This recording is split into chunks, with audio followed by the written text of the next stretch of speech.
I'm going to press off the bearings on the intermediate shaft or lay shaft. And to do that, I'm going to use a standard bearing puller in the press.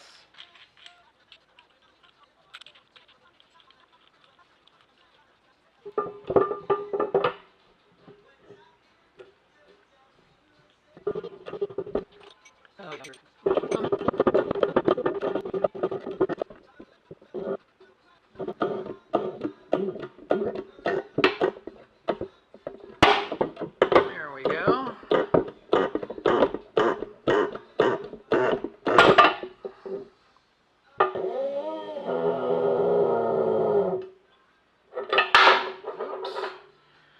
Notice that that bearing is sealed one side. That's the only bearing that will have a seal on it. And that's on the rear end of the lay shaft. And I believe that's done to create a track to keep debris from entering the bearing. Because there is a baffle that covers this end of the bearing that funnels oil down into the center of the to the bearing area, and they do have a tendency to trap debris. So I believe that seal is largely there to create an oil reservoir and to prevent debris.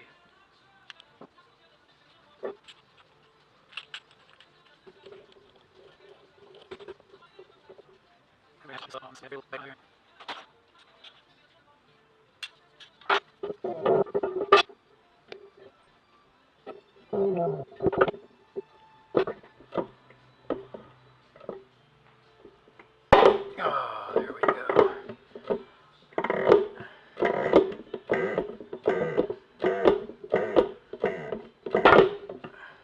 Yep, my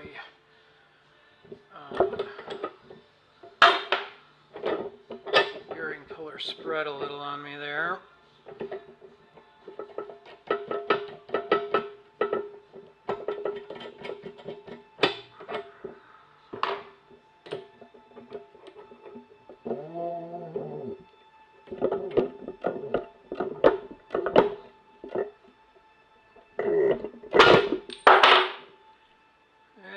There's that bearing. So all these bearings are going to get replaced. This video is fundamentally an inspection of this intermediate shaft. And in the process of inspecting this shaft, I discovered something rather interesting, which made me also look at the other two shafts in more detail. In 1982, I believe, was the cut-in date where these three helical gears, which all mesh, was changed to a 17.5 degree helical. The 1974 boxes have 15 degree helical gears. And as I was investigating the intermediate shaft and just looking for wear in other aspects, I discovered that somebody has retrofitted this box with X gears. So these three helical gears are all new. Well, relatively new. They've been changed. And these are the three gears that are most susceptible to wear, these helical gears. So they're all stamped with an X. This is the intermediate shaft, helical gear. And there is an X stamped into that gear right there. And also on the output shaft, I discovered that it is also an X gear, indicating that these are all three 17.5 degree, and replaced at some point in the life of this gearbox. So I'm happy about that. I haven't investigated other potential changes. It's conceivable that this cluster is out of a later box. Excuse me, but I haven't investigated that thoroughly yet. It does have squared off dogs, so this is the input shaft. Sorry, this is the intermediate shaft, and the only thing you can really disassemble on this shaft are the bearings. The two bearings on either end, and you'll note one is sealed on one end. This bearing is sealed on one end only for the intermediate shaft, and I'll explain that in a moment. However, the dogs are the more robust squared off dogs. I don't remember the year these came in, but they made improvement on these dogs and the windows on the receiving gear.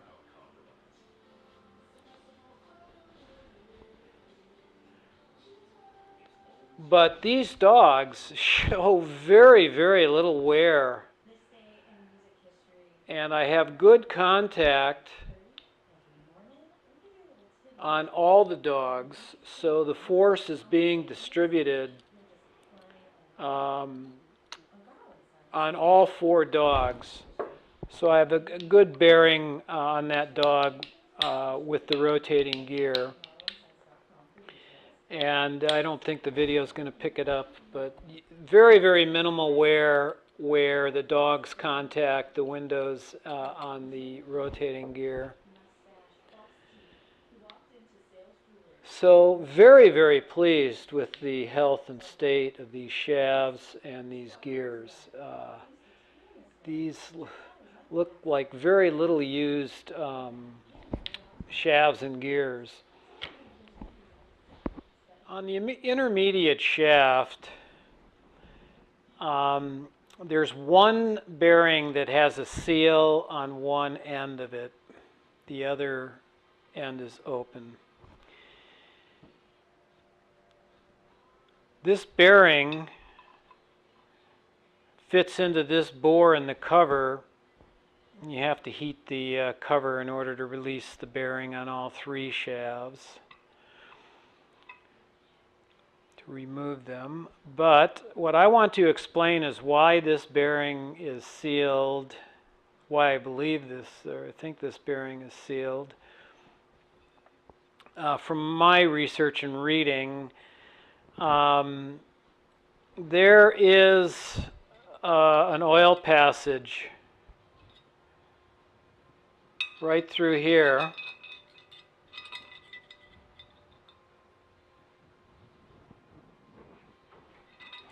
And that allows oil to collect up in these recesses and then drain down into this cavity behind the bearing. This plate is inserted there and directs the oil that drains down through here into the center of the shaft, the center of the intermediate shaft, which lubricates the freewheeling gears on the shaft. So this would insert there, and oil would be directed through the cavity, behind this plate, out of this spigot, and then through the center of the shaft. Swarf accumulates behind these plates, and there's plates in one or more of the ends of each of the shafts. So swarf does accumulate in there, And when you pull one of these apart, you'll see that if they can have quite a bit of swarf and sludge in there. So this sealed bearing goes in there, and with the seal on it, it allows an oil reservoir to collect behind the bearing and enable a better flow of oil through the plate and into the shaft to lubricate the freewheeling bearings on the shaft. So, two reasons. One, to protect the bearing from swarf, and two, to create an oil reservoir for better oil flow through the center of the shaft to lubricate the freewheeling or spinning gears on the shaft.